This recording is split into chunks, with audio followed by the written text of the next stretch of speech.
Hi guys, welcome back to my channel. If you were looking for an easy way to feed a crowd over the holidays, then you cannot beat a grazing board. Grazing boards have been all the rage the last couple of years, and I love them because you set it, you forget it, and it is so easy and creative too. I'm gonna show you how to put two of them together, a savory board and a sweet board. So let's talk boards. There's lots of different boards that you can use to put something together like this, depending on how many people you're having over. Now, if you don't have something like this, I think the easiest thing to do is just use a cutting board. Now this is actually a carving board. You can see the well that's on the side, but I like it because it's really thick and it's really sturdy. And I find that it works great for a grazing board. You could really go nuts and put a bunch of stuff on the board.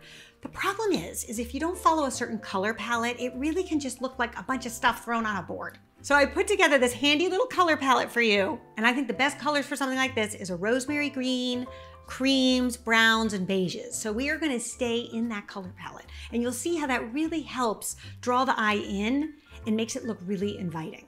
We're gonna go with the biggest items first and lay their claim to the board, and then we're gonna fill in with the smaller items. And I got most of this stuff at Trader Joe's, so for any of my American subscribers, you'll save a ton of money if you just go there because this can get really expensive pretty quickly. So with the cheese, you can choose to go diagonal, you could go vertically, you can go horizontally, whatever pattern you like, play around with it depending on the type of cheese that you get. But I think that also adds interest. It's just not to throw them anywhere, but to actually come up with some kind of a pattern. So for me, I'm gonna put my Camembert here. So I've got a circle.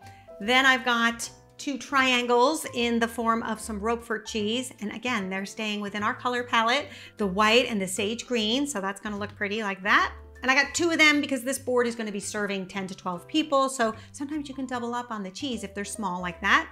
And then I got some of this. This is a beautiful Havarti cheese with dill. So I thought that would also work with our color scheme and be delicious. And I'm gonna put that here, there. So I'm going down the diagonal like that. Now, in the description below, I've put together a little shopping list for you if you want your board to look just like mine. Or you can also head to my blog and print it out as well. Now, once our cheese is in place, the next biggest thing is going to be our charcuterie, so our selection of meats. I'm gonna take these two little dishes and put them on either side because I'm gonna put some little cornichons in here, which are these French pickles that pair really well with the meats. And you can see how I did this. I'm sort of working with the symmetry, so if I'm putting one here, I'm gonna put one over here, and I think it just makes for a more pleasing board. It also starts to create a lot of discipline for you because you know where it has to go, and then we're gonna put the meat in and around it. So it sort of starts to like fill itself, and guests can access it from both sides of the board. My husband loves these, they're really good. And see, they're green, so they work in our color palette too. One little tip I would say, because we're gonna fill this whole board, is before you get too far along with this project, I would actually set it where you're going to serve it and build it there. So if it's a cocktail table or a buffet table, just bring all your ingredients and set it there so that you don't have to move it. Because you'll see, once we load this all up, you don't wanna move it and wreck all your beautiful handiwork. Now, this is also a good time where we can unwrap our cheese before we start to put too many things down. And I would probably set out on this project at least a half hour before your guests arrive. It will probably take you that long to get it all set. Then when it comes to the charcuterie, I think you're really better off getting one of these little value packs because you don't need a lot of it, and this just gives you a lot more variety in one package. You'll save a lot more money that way. So for this, I have some Spanish ham, some salami, a little bit of chorizo, which is great. And this is in our kind of rosy brown color scheme. For the Serrano ham, I think it looks a little bit prettier if you make like a little mound of it, kind of like that. Just gives it a lot more dimension. I also just think it looks a little bit more inviting because people can kind of come up and pinch off a bit. Working with our symmetry, whatever we do to this side, we want to also do to this side. So now I'm going to add 3 little mounds of Serrano ham on this side. And then next we'll add the salami. So I think it's kind of nice to either fold these in quarters or halves and just kind of tuck it in like that. Again, just so it has a little dimension. And then we have 6 of the chorizo.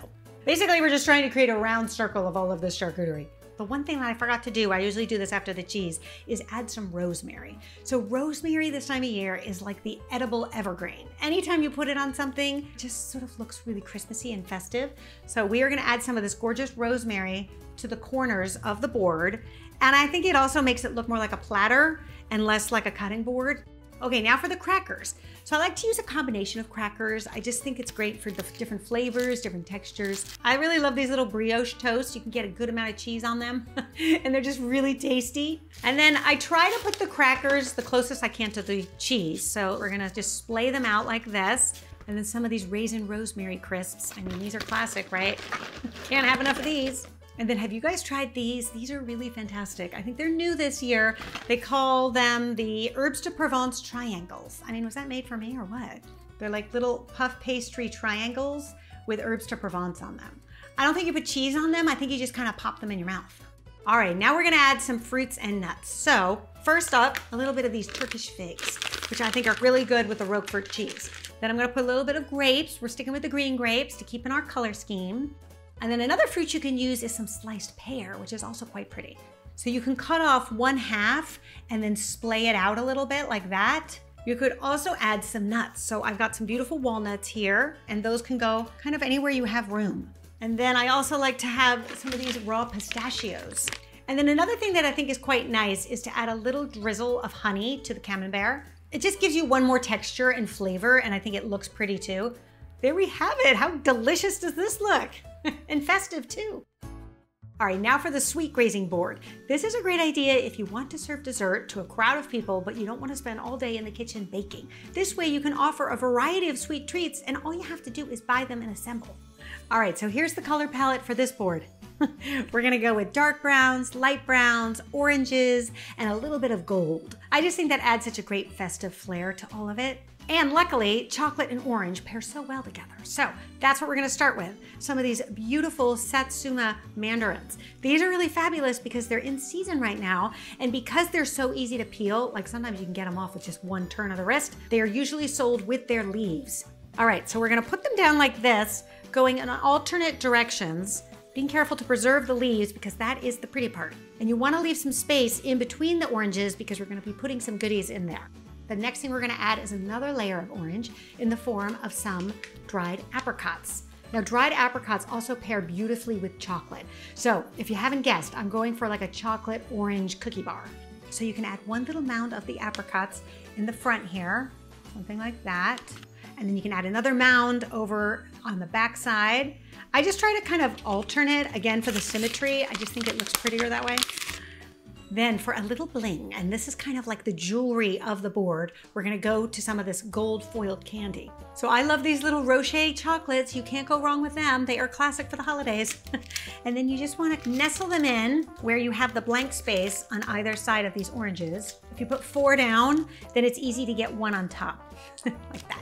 Those can be a little bit pricier, so if you're on a budget, you can also get these at Trader Joe's. You can get peanut butter cups, you can get almond cups, and they're wrapped with dark chocolate, and they look just as pretty too.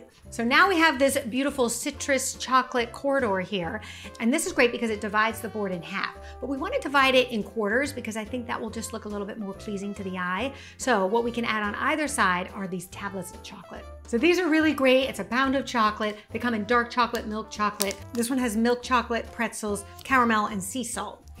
You really wanted to go for broke, this would be a good choice too.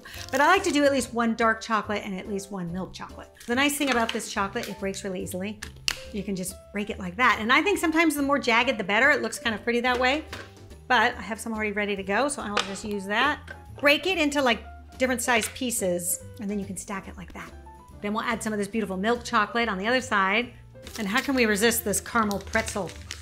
Milk chocolate. And the milk chocolate is pretty when you have like little nuts or these pretzels and things in it because then you can see all that different texture. And I think that just adds to the interest. All right, now that we have our chocolate set, another thing you can add are some cookies. So I really love these little Biscoff cookies. I think they're great for the holidays. And then maybe on the other side, we'll do some of these chocolate biscottis. These are these little mini biscottis. Again, I got them at Trader Joe's.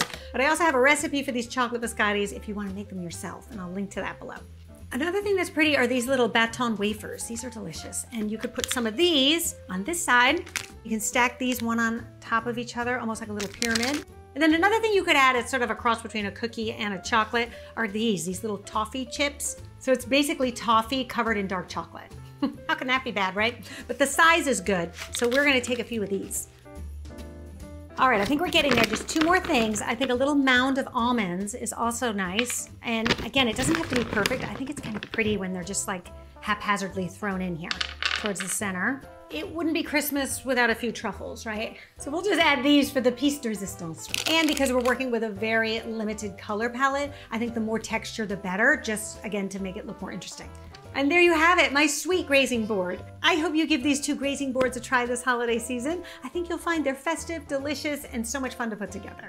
All right, you guys, I'll see you back here soon. I'm gonna take 2 weeks off to spend some time with my family and friends this holiday season, but not to worry, I'll be back in the new year with some healthy recipes. All right, you guys, until then, happy holidays, everybody. Bye.